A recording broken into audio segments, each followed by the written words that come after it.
بسم اللہ الرحمن الرحیم۔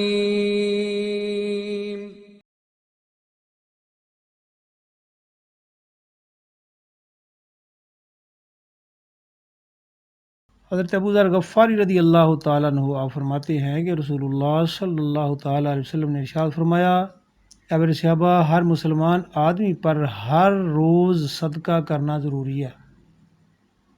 صحابہ کرام رضوان اللہ علیہم اجمعین نے عرض کیا، یا رسول اللہ صلی اللہ تعالیٰ علیہ وسلم، ہمارے پاس اتنا مال کہاں ہے کہ ہر روز صدقہ کریں؟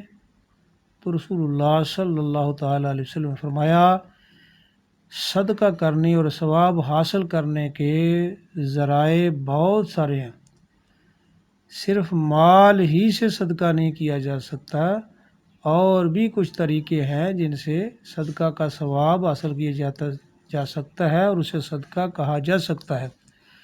سبحان اللہ، الحمدللہ، اللہ اکبر اور لا الہ الا اللہ، یہ الفاظ پڑھنا بھی صدقہ ہے۔ دوسروں کو نیکی کی تلقین کرنا، گناہوں سے روکنا، راستوں سے کانٹے وغیرہ ہٹانا، کسی بہرے آدمی کو زور سے اونچا بول کر اپنی بات سنانا اور سمجھانا، اندھے آدمی کی رہنمائی کرنا اور اسے منزل مقصود تک پہنچانا، یہ سب بھی ثواب کے کام ہیں اور صدقہ کا ثواب ان کاموں سے ملتا ہے۔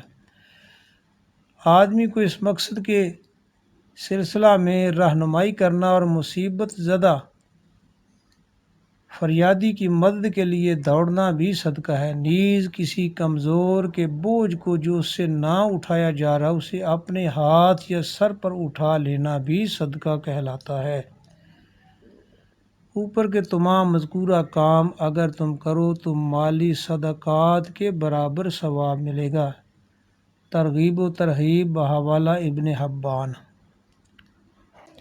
ویڈیو اگر اچھی لگے تو چینل کو سبسکرائب کر دیں، ویڈیو کو لائک اور شیئر کر دیں تاکہ آپ کے لیے بھی صدقہ جاریہ بن جائے۔